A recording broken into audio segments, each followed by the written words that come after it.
கர்த்தருக்காக பொறுமையுடன் காத்திருந்தேன். அவர் என்னிடமாய் சாய்ந்து என் கூப்பிடுதலை கேட்டார். கர்த்தருக்காய் பொறுமையுடன் காத்திருந்தேன். அவர் என்னிடமாய் சாய்ந்து என் கூப்பிடுதலை கேட்டார். பிரியமானவர்களே, தாவீது பாருங்க, ஏதோ கர்த்தர் செய்த எத்தனையோ நன்மைகளை எல்லாம் பல சங்கீதத்தில் சொல்லியிருப்பார். இங்கு சொல்றாரு, என் கூப்பிடுதலை கேட்டார். எப்ப கேட்டார்? கர்த்தருக்காய் நான் காத்திருந்த பொழுது, அவர் சமூகத்திலே காத்திருந்த பொழுது, கர்த்தருக்காய் அவர் சமூகத்திலே காத்திருந்த பொழுது அவர் என் கூப்பிடுதலை. இன்றைக்கு இந்த உலகத்துல வேற எங்க நாளும் போய் மனுஷன் காத்திருக்கிறார். தேவ சமூகத்திலே காத்திருக்க என்னன்னா முடியல. உலகத்துல பல நாட்களாக என்ன செய்றாங்க, போச்சுக்கு போய் வாசல்ல காத்துக்கிட்டு கூப்பிடுவாங்க. இவங்களுக்கு கையில காத்து கிடப்பாங்க. மருத்துவமனையில போய் நோயாளி ஒருத்தர், அவருக்காக பலர் காத்து கிடக்கிறாங்க. போலீஸ் ஸ்டேஷன்ல போய் காத்து கிடக்கிறாங்க. இன்னும் ஒரு பயணம் செய்வதற்கு முன்பாக ஏர்போர்ட்ல போய் பல மணி நேரம் காத்திருப்பாங்க. ரயில்வே ஸ்டேஷன்ல போய் காத்திருப்பாங்க. ஏன் பஸ் ஸ்டாப்ல பஸ் வருதா வருதா வருதா வருதா என்று காத்து நிற்கிறவர்கள். டைம் தெரிந்தாலும் முன்னுக்கூட்டியே போயிடுவோம், பஸ் விட்டுட்டு போயிடக்கூடாது இல்லையா? ஆனா தேவன் இந்த வசனத்தின் வழியா சொல்லுகிறது என்னன்னா, நாம் கர்த்தருடைய சமூகத்திலே காத்திருக்கிறோம். கர்த்தருடைய சமூகத்திலே நாம் காத்திருக்க பழகினோம்னா, அதாவது காத்திருந்து ஜெபம் பண்ணினோம்னா, ஒரு நாள் ஜெபத்திற்கு அவர் பதில் கொடுத்தே தீருவார். அதுதான் அந்த வசனம் நமக்கு சொல்லுது. வீட்டில் அந்த வசனம் வாசிக்கலாம். கர்த்தருக்காக பொறுமையுடன் காத்திருந்தேன். கர்த்தருக்காய் பொறுமை என் கூப்பிடுதலை கேட்டார். என் கூப்பிடுதலை கேட்டார். கர்த்தருக்காய் காத்திருக்கணும். ஏதோ கூட சொல்றேன்னா, தேவ சமூகத்திலே காத்திருக்காதவர்கள் இந்த உலகத்தில் இனி தோத்து போய் விடுவார்கள். தேவ சமூகத்திலே காத்திருக்காதவர்கள் தோத்து போய்வாங்க. ஊழிய அனுபவத்தில் சொல்ல முடியும். எத்தனையோ கூட்டங்களில் நாங்கள் போய் ஓடி உழைத்திருக்கிறோம். எத்தனையோ கூட்டங்களுக்கு ஜனங்கள் ஆர்வமாய் வந்தவர்களையும் தெரியும். பேருக்கு ஒரு சில கூட்டத்தில் ஒரு சில மாதங்களில் ஒரு சில வாரங்கள் மட்டும் வந்தவர்கள், அவர்களை குறித்தும் தெரியும். கர்த்தர் சமூகத்தில் அந்த நாள் நேரம் எல்லாத்தையும் மனதில் வைத்து நாங்க அவர்களை போய் கூட்டத்தை ஞாபகப்படுத்துவதற்கு முன்னாடி சொல்லுங்க, கூட்டம் தானே, இந்த பிரார்த்தனை இந்த உபவாசம் அன்னைக்கு தானே, நம்ம அவர்கள் மனது அதுக்கு ஆயத்தமாக மனதாயத்தம் கூட்டத்துக்காக சீக்கிரம் வந்து 2-3 பஸ் ஏறி வந்து தேவ சமூகத்திலே முன்கூட்டிய கூட்டத்துக்கு முன் ஆரம்பிக்க முன்னாலே காத்திருப்பாங்க. எனக்கா என்ன பேசுவாங்க? இந்த கூட்டத்தின் வழியா தேவன் ஏதாவது பேசுவார்ல, நீ வாக்குத்தத்தத்தை சொல்லுவார்ல, ஊழியக்காரர் வழியாக எதையாவது பேசுவார்ல, நான் அதை விசுவாசிக்கிறேன். அந்த ஒரு வாஞ்சை ஒன்று நிச்சயமா அவர்களை சொல்ல முடியும். அவர்கள் விசுவாசத்தோடு தேவ சமூகத்தில் பயணித்து காத்திருந்தபடினால் அன்றைக்கு அவர்கள் 2000 வருஷத்துல 2000 பிறப்பதற்கு முன்பாக நான் கண்டவர்களும் சரி, 2000 சரி, 2010 சரி, தேவ சமூகத்திலே காத்திருந்தவர்கள் இன்றைக்கு ஒரு பலத்த ஆசீர்வாதத்தோடு விடுதலையோடு கர்த்தருக்கு சாட்சியா நிற்கிறார்கள். ஹல்லேலூயா. காத்திருக்காம ஒரு கூட்டத்துக்கு வாங்க அப்படின்னு சொல்லும்போது ஒருவேளை வந்து விடுவார்கள். ஆனால் என்ன செய்ய மாட்டாங்க, அவங்க மனது உள்ளே இருக்காங்க, வெளியில் ஓடுவாங்க. நேர கூட்டத்துக்கு பிரார்த்தனைக்கு அழைப்பு வந்து பிரார்த்தனைக்கு வந்துடுங்க, வந்து ஒரு நாள் உட்காருங்க அப்படின்னு சொல்லும்போது அவர்களால வந்து இருக்க முடியாது. காரணம் என்னன்னா, அவங்க உலகத்திலேயே ஓடி கொண்டு இருந்தவர்.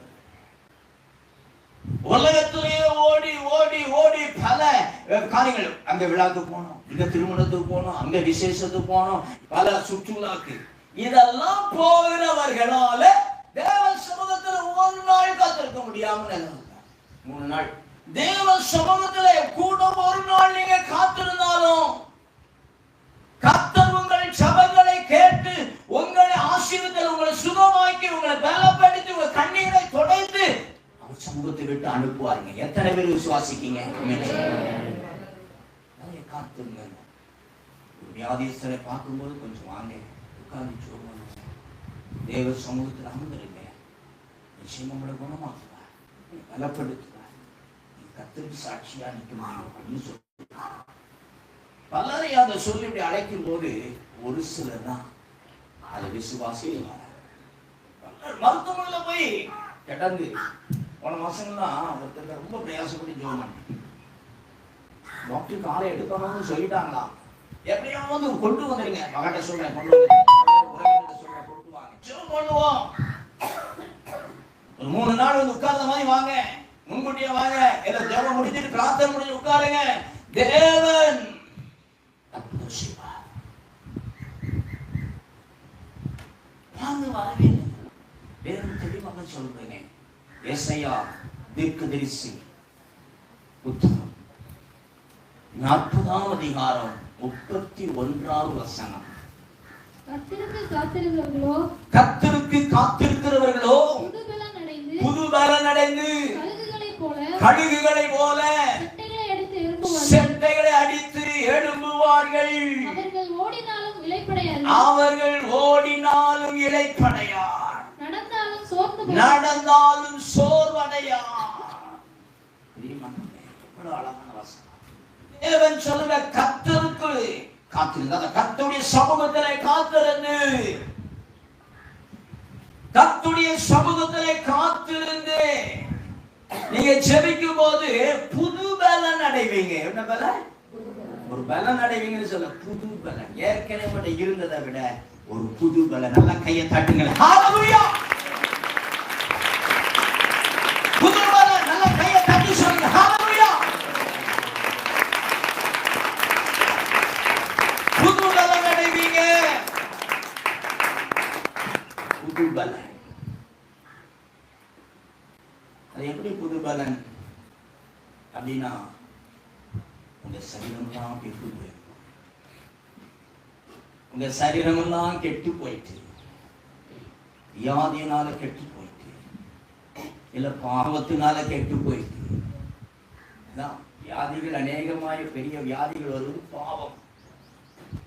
கெட்டு போயிட்டு, லங்ஸ் கெட்டு போயிட்டு, இருதயம் கெட்டு போயிட்டு, கிட்னி கெட்டு போயிட்டு, குடல் வாழ்வு எல்லாம் கெட்டு போயிட்டு.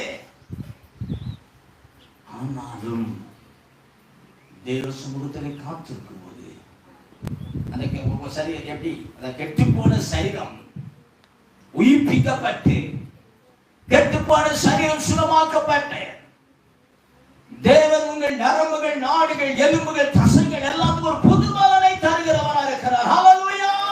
மனதளவில் நீங்கள் பலவீனப்பட்டிருப்பீங்க. சொல்ல மனதளவில் அடிச்சா கூட பட்டுக்கிடுவேன், ஆனா என் மனதை அவன் காயப்படுத்துறேன். எனக்கு கெட்ட வார்த்தை பேசணும், என்னை தரந்தாழ்த்து பேசினான், என்னை மதிக்காம பேசினான், என் வீட்டு வாசல்ல நின்று இப்படி பேசினான்.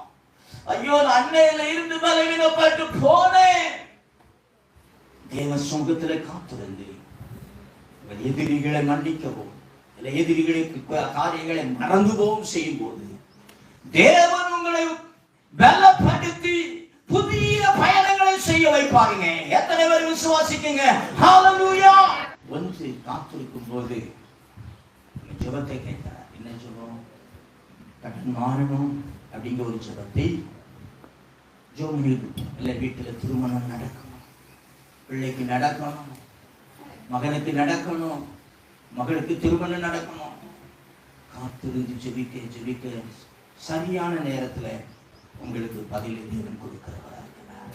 ஒதுக்கி இல்லை, ஒருவேளை அதே மாதிரி விண்ணப்பங்கள் குழந்தை வாய்ப்பு, அதே மாதிரி விண்ணப்பம் வேலை வாய்ப்பு, விவசாயங்கள் ஆசீர்வதிக்கப்படணும், தொழில் வியாபாரங்கள் ஆசீர்வதிக்கப்படணும். பல நாளா தொழில முடக்கம், ஆசீர்வாதம் இல்லை, கடையில வியாபாரம் இல்ல, விருத்தி இல்ல, வாங்கின கடனை கொடுக்க முடியல.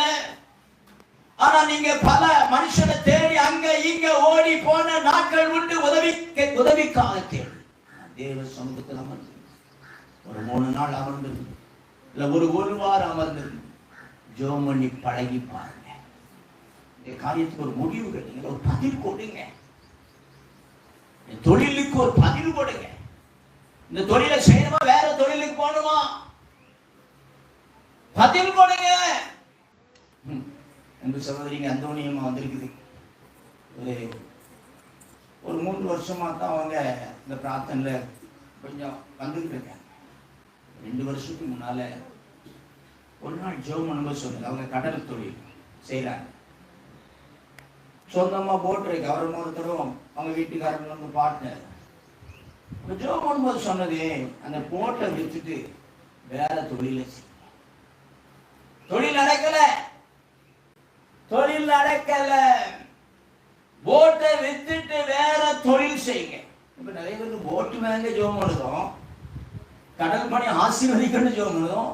இந்த சகோதரி எப்படி சொல்ற, போட்டை வித்துட்டு இருந்தீங்க வேற தொழில் செய்யுங்க. ஏன்னா போட்டை வித்துட்டு வெளிநாடு போறோம், எதையாவது ஒண்ணு செய்யும். ஏன் அப்படின்னா தேவ சமூகத்துல அவங்க காத்திருக்கும் போது தேவன் வெளிப்பாடு கொடுக்காரு, அந்த தொழிலை நீ செய்யாத.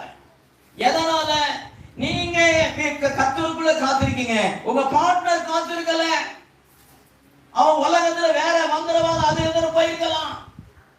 அப்படி போகும்போது அதான் பார்ட்னர் வியாபாரம், 2 பேரும் பார்ட்னரா வியாபாரம் பார்க்கும்போது பங்காளி இருக்கும்போது அங்க பிரச்சனைகள் உண்டு. ஒருவர் விசுவாசி, இன்னொரு அபிவிசுவாசி.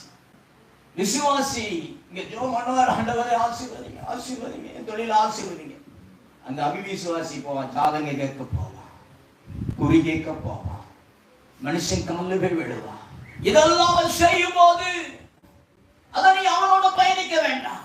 தொழில வென்றே வேற தொழில். சொன்னதை கேட்கல, திரும்ப திரும்ப செஞ்சாங்க.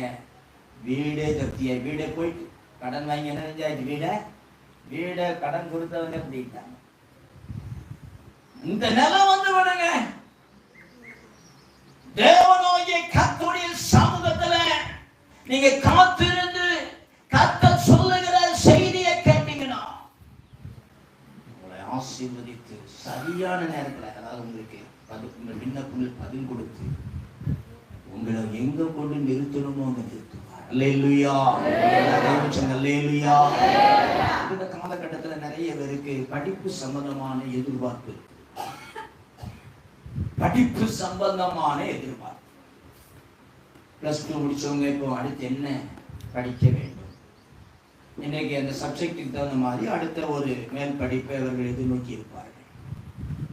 அப்ப அடுத்து கல்லூரி படிப்புல மேற்படிப்பு அடுத்த கட்டம், இல்ல வேலை வாய்ப்பு, இப்படி எல்லாம் எதிர்பார்க்கக்கூடிய ஒரு காலம் தான் இந்த காலம். ஏப்ரல் மாதம் மே மாதம் எக்ஸாம் எழுதி முடிச்சிட்டோம்னா அடுத்து என்ன செய்வோம், எந்த காலேஜுக்கு போறோம், எந்த பட்டணத்துக்கு போறோம். உடனே ஃப்ரெண்டு கூட சேர்ந்து பேசு, நீ இங்க போற நீ இங்க போற, உங்க வீட்டுல என்ன சொன்னாங்க, அப்போ எங்க வீட்டுல இப்படி சொன்னாங்க, எங்க மாமா இப்படி சொன்னாங்க, எங்க சித்தப்பா இப்படி சொன்னாங்க, என் ஃப்ரெண்டு இதை சொன்னா நான் இப்படி செய்ய போறேன். இதெல்லாம் நீங்க போடுற பிளான். தேவ சமூகத்துல நீங்க காத்திருந்து இந்த நாட்களிலே காத்திருந்து காத்திருந்து ஆண்டவரே எனக்கு எப்படிப்பட்ட படிப்பு வச்சிருக்கீங்க கேட்க நீங்க பழகிங்க.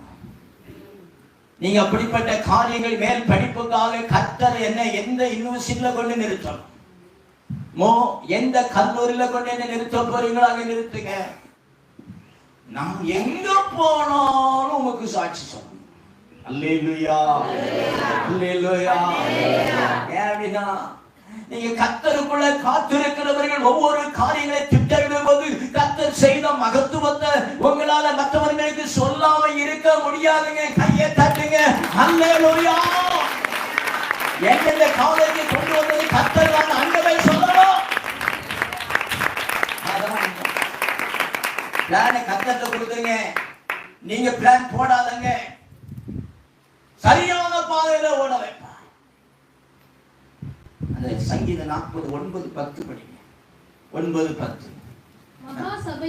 மகா சபையிலே நீதியை பிரசங்கிப்பேன், என் உதடுகளை மூடேன். கர்த்தாவே நீர் அதை அறிவீர். கர்த்தாவே நீங்க அதை அறிவீங்க.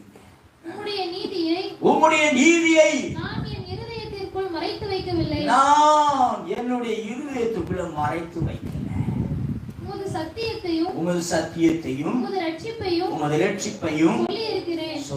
இப்போ நீங்க என்ன அப்படின்னா, நீங்க கர்த்தருக்குள்ள காத்திருக்கிற பிள்ளைகள், உங்களுக்கு கொடுக்கிற கர்த்தர் கொடுக்கிற பிளான் என்று சொல்லி நீங்க பயணிச்சு சரியாக உங்களுக்கு கர்த்தர் சொல்லிட்டாரு, பிளான் கொடுத்துட்டா தெளிவாயிட்டு, இந்த காலேஜுக்கு படிக்க போறேன், இந்த பட்டணத்துக்கு போறேன், வேலை வாய்ப்பு ஏன்ட்ட ஒன்றை சொல்லிட்டு நீங்க ஒரு பிளானை போட்டுட்டு போனீங்கன்னா அதுல ஃபெயிலியர் தான்.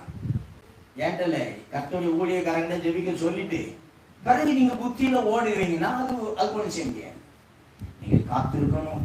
உங்களுக்காக ஜெபிக்கிற ஊழியக்காரர்கள் சொல்லணும் வெளிப்பாடு என்ன, தரிசனம் என்ன சொல்றார் கர்த்தர், இல்ல வசனத்தோடைய பேசுறாரா, இதை புரிந்து நீங்கள் ஓட ஆரம்பிக்கும் போது சரியா ஒரு தீர்மானத்தோடு, இதான் எனக்கு வேலை, எனக்கு இந்த காலேஜ் தான், நான் இப்ப இதைத்தான் படிக்க போறேன், ஒரு தீர்மானம் எடுத்து நீங்க பயணிப்பீங்கன்னா தேவனாய கர்த்தர் அடுத்து எந்த பட்டணத்துக்கு கொண்டு போகணும், எந்த தேசத்துக்கு கொண்டு போகணுமோ, ஏன்னா நீ உண்மை உள்ளவனா இருப்பிய. நான் சபையில போய் மகிமைப்படுத்துவேன். அந்த தாவீது சொல்றாரு, அந்த 9 வசனம் மீண்டும் வாசிக்கலாம். மகா சபையிலே நீதியை பிரசங்கிப்பேன், என் உதடுகளை மூடு. கர்த்தாவே நீர் அதை அறிவீர். எங்க போனாலும் நான் உங்க சத்தியத்தை சொல்றேன். சத்தியத்தை சத்தியத்தை உம்முடைய நீதியை நான் என் இருதயத்திற்குள் மறைத்து வைத்திருக்கிறேன். மறைத்து வைக்கல, அந்த நீதியை இருதயத்துக்குள்ள மறைச்சு வைக்கல. உமது சத்தியத்தையும் உமது ரட்சிப்பையும் சொல்லி இருக்கிறேன். உமது ரட்சிப்பையும் சொல்லி இருக்கிறேன். எங்க கொண்டு விட்டாலும் உமது சத்தியத்தை சொல்லுவேன் சொல்லி இருக்கிறேன். ரட்சிப்பு எனக்கு கொடுத்த ரட்சிப்பையும் நான் சொல்லுவேன் சொல்லி இருக்கிறேன். எத்தனையோ சொல்ல முடியும்? கை வைத்து ஆமென் சொல்லுங்க. உங்களுக்கு கொடுத்த ரட்சிப்பை சொல்லுவீங்களா? மற்றவங்க சொல்லுங்க. எங்கே போனாலும் சொல்ல முடியுமா உங்களால?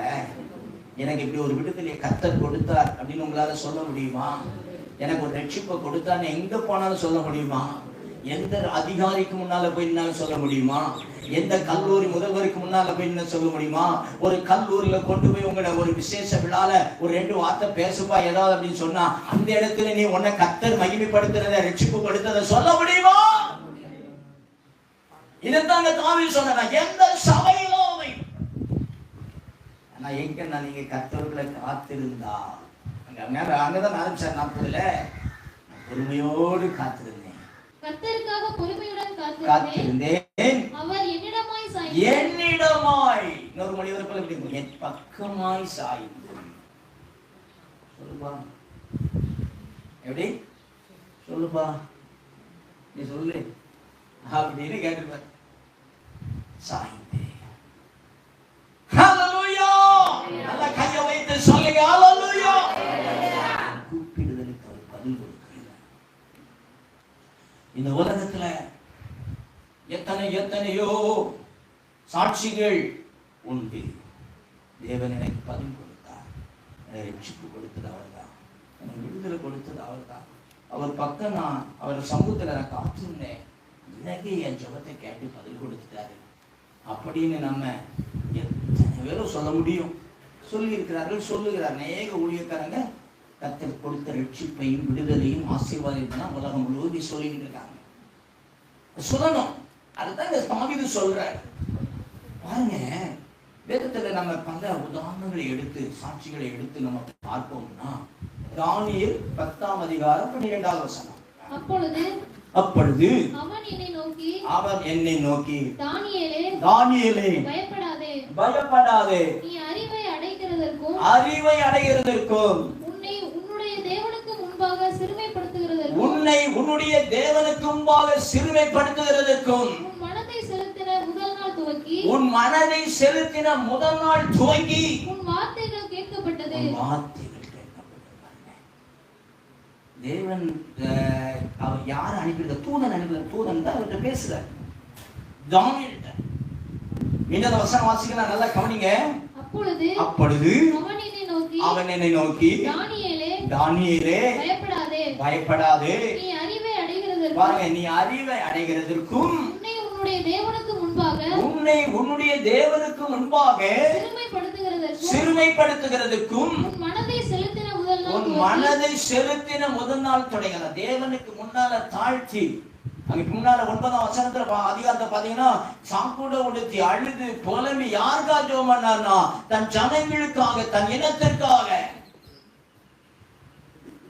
தன்னுடைய குலத்துக்காக அவர் ஜெபம் பண்ணினார். அந்த நாளில இருந்து நீ உன்னை தாழ்த்தி கொண்டார், நீ உன்னை சிறுமைப்படுத்தி கொண்டார். அப்பவே உன் ஜெபம் கேட்கப்பட்டதுங்க. நல்லா கவனிங்க, எப்படி அந்த தானியேலுடைய ஜெபம் இருந்தது அப்படின்னு நீங்க வாசிப்பீங்க. நாங்க 9ஆம் அதிகாரத்துல, நான் உபவாசம் பண்ணி இரட்டிலும் சாம்பலிலும் உட்கார்ந்து தேவனாகிய ஆண்டவரை ஜெபத்தினாலும் விண்ணப்பங்களினாலும் தேட என் முகத்தை அவருக்கு நேராக்கி என் தேவனாகிய கர்த்தரை நோக்கி ஜெபம் பண்ணி பாவ அறிக்கை செய்து ஆண்டவரே என்னில் அன்பு கூர்ந்து கற்பனைகளை கைக்கொள்ளுகிறவர்களுக்கு உடன்படிக்கையையும் கிருபையையும் காக்கிற மகத்துவமும் பயங்கரமான தேவனே. நல்லா கவனிங்க. இருட்டுடுத்தி சாக்கு உடை, என்னது சாக்கு உடை உடுத்தி தானியேலாகிய நான் எஸ்லேமின் பால் கடிப்புகள் நிறைவேறி தீர 70 வருஷம் செல்லும் என்று கர்த்தர் எரேமியா தீர்க்கதரிசியோட சொல்லிய வருஷங்களின் தொகையை புஸ்தகங்களால் அறிந்து கொண்டேன். நான் உபவாசம் பண்ணி, உபவாசம் பண்ணி, இப்ப நம்ம இன்னைக்கு உபவாச நாள், இந்த கூட்டம் உபவாச நாள். எத்தனை பேர் உபவாசிச்சிருக்கீங்க? கை வைத்துங்க. உபவாச நாள் ஒண்ணு. அவ உபவாசிச்சு அடுத்து இரட்டிலும் சாம்பலிலும் உட்கார்ந்து தேவனாகிய ஆண்டவரை நல்ல கவனிங்க. இரட்டிலும் சாம்பலிலும் உட்கார்ந்து, இரட்டு உடுத்தி சாக்குடைய உடுத்தி சாம்பல் உட்கார்ந்து அழுது போகிறான். இந்த சாம்பல் அழி மேல போட்டுக்குவாங்களாம், அழுவாங்களாம். என்ன ஜெபத்துல உபவாசத்தோட சாப்பிடல. யாருக்காக இத, எதற்காக, எவ்வளவு நாள் அப்படின்னா 3ஆம் வசனம் வாசிங்கமாக, அந்த 3 வாரங்கள், 3 வாரம். எத்தனை வாரம்? 3 வாரம் உபவாசம். அதை வந்து ரெகுலர் அப்படி இருக்கிறது. அங்க இருந்ததுதான் இங்கேயும். நீங்க எப்பவுமே நாங்க அந்த 9ஆம் அதிகாரம் படிங்க தெரியும். 9ஆம் அதிகாரம் நம்ம விட்ட போதிலிருந்து தொடர்ந்து வந்தா தெரியும். இங்க சொல்லு 3 வாரம். அப்போ ஒரு காரியத்துக்காக, அது வேற காலகட்டம், இது ஒரு காலகட்டம், கொஞ்ச நாள் கழிச்சு. ஆனா எப்படி இவர் ஜெபம் பண்றாரு? ஒரு 3 வாரம், 1 வாரம் 2 வாரம் அல்ல, 3 நாள் அல்ல, 3 நாள் அல்ல, 3 நாள் ஜெபம் பண்ணு. அது இன்னைக்கு 3 நாள் இருக்க பெரிய காரியமா இருக்குது. இல்ல 1 வாரம் இருக்கிறது முடியாது. 3 வாரம் வாய்ப்பு இருக்கு போலாம். 3 வாரம் உபவாசம் இருப்பாரு, காத்திருப்பாரு, ஜெபம் பண்ணுவாரு, அழுது புலம்பி பாவங்களை அறிக்கையிட்டு 3 வாரம் பாவங்களை அறிக்கையிட்டு, பாவங்களை அறிக்கை. தேவ சமூகத்தில் நீங்க அமர்ந்திருக்கும் போது இந்த உலகத்தில் அங்க இங்க ஓடி தெரிஞ்சு கரைப்பட்ட காரியங்கள் உங்கள் மனதுக்கு வந்துன்னா, அந்த பாவங்களை அறிக்கையிட்டு இந்த பாவங்களை அறிக்கையிட்டு ஒரு சமூகத்துல உடன்படிக்கை காத்துக் கொள்ள முடியாது. பொருத்தனை பண்ணி சொன்னால தாவீது, ஆண்டவரே நான் உங்களுடைய கற்பனைகளை இருதயத்தில் வச்சிருக்க உங்களுக்கு தெரியும், உங்களுடைய கற்பனையை நான் மீற மாட்டேன்னு உங்களுக்கு தெரியும் சொன்னார்ல. சங்கீதம் 40 படிச்ச 9-10 அந்த கற்பனை, அதான் உடன்படிக்கை. தேவ சமூகத்துல ஒரு உடன்படிக்கை, நம்ம சாவை கடக்கும் போது என்ன எழுப்பணும்னு சொல்லி உடன்படிக்கை பண்ணின அந்த உடன்படிக்கை மறக்க கூடாது. தேவ சமூகத்துல வந்து நின்று உடன்படிக்கை காத்து கொள்ளுகிறதுக்கு தான் இந்த நேரம். வீணாக்கிறாங்க. உலக வெளியிலிருந்து உங்களை கூப்பிடும், உலக வெளியிலிருந்து உங்களுக்கு வேற மாதிரி போதிக்கும். உங்க ஃப்ரெண்டு வழியா வேற மாதிரி போதனை வரும். இந்த போதனையை கேடு எப்படின்னு பாரு. வீணாகி விடாதீங்க. ஊழியக்காரன் முதற்கொண்டு உலக போதனைக்கு நீங்க விழுந்து போகிற காலம். ஏன்? எனக்கு இந்த வேதாகமத்தை தவிர, இந்த சத்தியத்தை தவிர வேற ஒன்றும் எனக்கு போதிப்பதில்லை. இன்றைக்கு எனக்கு போதிக்கப்படுகிறது எப்படின்னா, தானியேல் ஜெபம் பண்ணினபடி நான் தேவ சமூகத்திலே காத்திருந்து ஜெபிக்கிற மனுஷனாய் இருக்கணும். அல்லேலூயா. அந்த குடும்பம் முழுவதும் தேவ சமூகத்துல வாழ்ந்து நிக்கிறதுல நீங்க வைராக்கியமா ஜெபம் பண்ணணும். அழுது குழம்பி ஜெபம் பண்ணணும்.